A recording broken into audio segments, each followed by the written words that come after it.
लेखक सुरेशचंद्र वारगडे लिखित वाघेच्या वाडीचा व्याघ्रभक्षक सांबर, रानडुक्कर आणि वाघ. पाटील ज्यावेळी सांबर आणि रानडुकराच्या शिकारीला जायचा त्यावेळी त्याची अचानक वाघाशी गाठ पडायची. वाघाच्या शिकार मोहिमेवर बसायचा त्यावेळी वाघ समजून अंधारात मारलेली गोळी सांबर वा रानडुकराचा वेध घ्यायची. असे प्रसंग पाटलाच्या शिकारी जीवनात अनेक वेळा घडले. एकदा होळी पौर्णिमेच्या रात्री त्यांनी शिकारीचा बेत आखला. बाबुराव डामसे, लक्ष्मण पारधी, ढवळा सुपा अशी शेलकी मंडळी पाटलानं बरोबर घेतली. दुर्गामाईच्या घनदाट जंगलात चिक्कार सांबरं होती. दुर्गावाडीच्या तळ्याच्या आसऱ्यानं सांबरं उन्हाळ्यात दुर्गामाईच्या जंगलात मुक्काम ठोकीत. सांबराबरोबरच इतर अनेक वन्य प्राणी या तळ्याच्या आश्रयानं दुर्गामाईच्या जंगलात राहत होतं. सारी शिकारी मंडळी भिवाड्याचा डोंगर चढू लागली. तोच वर्ण पालापाचोळा वाजायला लागला. वाळलेलं छाती एवढं गवत हालायला लागलं. पाटलानं चंद्रप्रकाशात ते रानडुक्कर असल्याचं बघितलं. मागून येणाऱ्या सर्वांनाच त्यांनी जागीच थांबायला सांगितलं. कारण न जाणू एखाद्याच्या पायात डुक्कर यायचं आणि गडी सायबंदी व्हायचं. डुक्कर पाटलासमोरून खाली मिळेच्या डोहाकडं निघून गेला.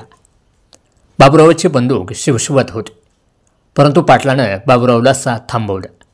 कारण वाघाच्या शिकारीला गेलं तर वाघच मारायचं. सांबराच्या शिकार मोहिमेवर निघाल्यास सांबरच मारायचं. डुकराच्या शिकारीला बसल्यावर डुकराशिवाय इतर शिकार करायची नाही असा पाटलाचा नियम होता. म्हणून सांबराच्या शिकारीला निघाले असताना आयतं डुक्कर आडवं आलं, परंतु पाटलानं त्याला जाऊ दिलं. परंतु अशा जनावरानं जीवाला काही धोका निर्माण केला तर मात्र नाईलाजानं पाटलाला त्याच्यावर पार टाकावा लागेल. दुर्गामाईच्या जंगलात पाटलाला अशाच प्रसंगाला सामोरं जावं लागलं. दुर्गामाईच्या जंगलात आल्यावर घडलेली हकीकत सांगताना पाटील म्हणाला, रात्री दुर्गामाईच्या टेकडीला आम्ही आलो. सांबराची शिकार केल्याबिगार परतायचं नाही असा आमचा बेत होता. सपाटीला बाबू दामसा बंदूक धरून बसला. बाजूला करबंदीच्या बुडख्याला म्या नेम धरून बसलो. हकाऱ्यानं सांबर हकारली. म्या सावध होऊन सांबर टप्प्यात येण्याची वाट बघत बसलो. एक दांडगं जनावर सरळ बाबूवर चाल करून आलं. बाबुरावला काय मागलं नाही. सांबर कंदी अशी चाल करत नाही. बारीक नजरेनं म्या जनावर न्याहाळलं. तेव्हा त्याचं काळं टिपकं चांदव्यात मजला दिसाकलं. ते हायला ह्यो तर बिबट्या म्हणून लई विचार न करताच त्याला म्या हाणला. बाबूच्या पुढ्यातच तो कोसळला. तेव्हा बाबू टाणकन उडी मारून बाजूला झाला, नाहीतर वाघ बाबूच्या अंगावर कोसळला असता. मरता मरता बाबूला त्यानं इंगा दाबला असता.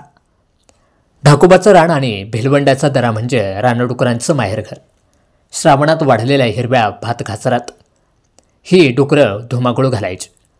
हिरव्या झाडाझुडपांनी हा भाग सतत आच्छादलेला असायचा. उन्हाळ्यात ही डुकरं गारव्याला या ठिकाणी आरामात पडून राहायची. दसऱ्याला भाताची पिकं तयार झाली होती. डुकरांनी त्याची नासाडी सुरू केली. डुकराच्या त्रासानं ढाकोबाच्या रानातल्या आदिवासी वैतागल्या. मारुती पाटलाकडे येऊन या डुकरांचा समाचार घेण्याची विनंती त्यांनी पाटलांना केली. पाटलाची बंदूक अशा उपद्रवी जनावरांचा समाचार घेण्यासाठी नेहमीच आतुरलेले असायचे. या उपद्रवी रान जनावरांच्या त्रासातून गरीब आदिवासींना मुक्त करण्यासाठीच जणू मारुती पाटलाचा जन्म झाला होता. त्यामुळं गरिबांच्या जीवनातील संकटे दूर करण्यासाठी पाटील नेहमी एका पायावर तयार असे.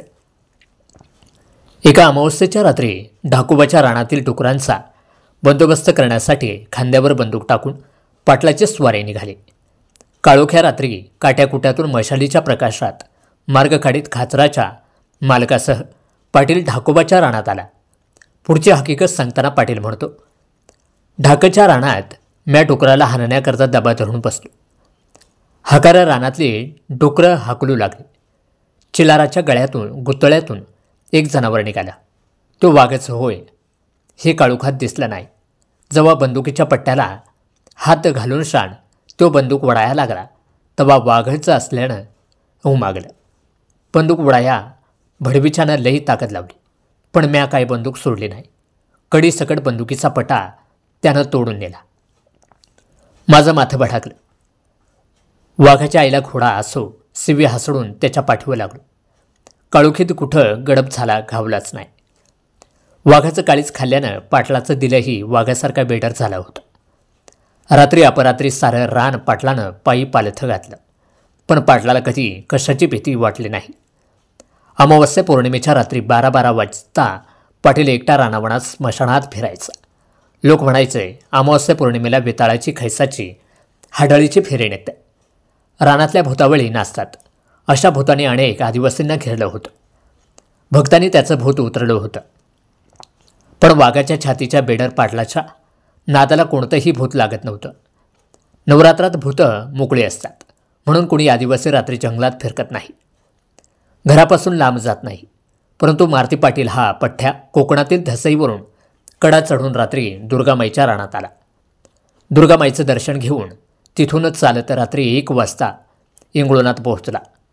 घनदाट अरण्यातून चालताना त्याला कोणत्याही प्रकारची भूतं भेटलं नाही, हाडळ भेटले नाही, खैस भेटला नाही. धसईवरून वर चढताना एका वाघोबानं मात्र त्याची वाट अडवली. तो प्रसंग सांगताना पाटील म्हणाला, टिकुरा हातात घेऊन धसईवरनं वर चढत होतो. पांद्यातल्या वाट्यानं पुढं चाललो होतो. तर वाटेला वाघोबा बसलेला. त्याला टाळून पुढं जायला वाट बी नव्हती. एका अंगाला कडा आणि दुसऱ्या अंगाला ख्वाल दरा. त्यामधनं हातभर वाट गेलेली. जवळी बंदूक बी नव्हती.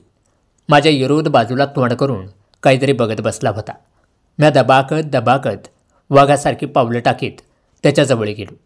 आपल्या पाठीमागं आपला दुश्मन मारल्या पाटील उभा आहे हे त्याला कळालं नाही. जवळ जाताच मोठ्यानं बोंब ठोकून दिलं. टिकुरं घेऊन त्याच्या डोसक्यात मोठ्याने इवाळलं आणि खाली उडी मारून शान झोडपात गडप झालं. डुकराच्या आणि वाघाच्या शिकारीत फरक असल्याचं पाटलानं सांगितलं. वाघावर बंदूक चालवताना त्याच्या छातीचा वा डोक्याचा वेध घ्यावा लागतो. छातीत वा डोक्यात कपाळात गोळी घुसली की वाघ लगेच कोसळतो. परंतु इतर कुठेही गोळी लागली तर तो लवकर मरत नाही. जखमांनी विव्हळ होत झालेला वाघ अधिक आक्रमक बनतो. परंतु वाघापेक्षा रानडुकर फार खतरनाक असतं जनावर, असं पाटलाचं मत आहे. वाघ डुकरासारखा माणसावर एकदम हल्ला चढवित नाही. तो माणसाच्या ताकदीचा विचार करतो. डुकराला विचार नसतो. पैलवानासारखी तो बिनधोक मुसंडी मारतो. वाघही सहसा डुकराच्या वाटेला जात नाही. यासंबंधीची एक हकीकत पाटलाने सांगितली. एकदा भादव्याला ढाकुबाच्या रानात डुकरांनी गाराक केलता. पिलांना मध्ये घेऊन डुकरं बाजूला उभी होती. योग बेबळ्या पिलाच्या कवळ्या सागुतीसाठी जीभ चाटत टपून बसलेला होता. गारा मोडून पिलाला एकानं कसं पाडता येईल याकरता तो पिलावर नजर लावून विचार करत कोल्हे टोकडी बसला होता. गाऱ्याला फेरा मारणाऱ्या मुखंडानं वाघाला बघितला. तसा तो मागचा पुढचा विचार न करता धावत सुटला. विचारात घडलेल्या वाघाला डुकराजवळ आला तरी उमागलं नाही. तो मुखंड वाघावर चालून गेला. त्यानं वाघाला फार फाडून टाकला. डुकराच्या धाडसाची ही हकीकत ऐकून आम्ही चकित झालो. पुढं पाटील जुन्नरच्या रावसाहेब बुट्टे पाटलानं शिवनेरीच्या पायथ्याला ठाण्या वाघाशी कुस्ती करून त्याला बंदुकीनं ठार मारल्याची कथा सांगू लागला.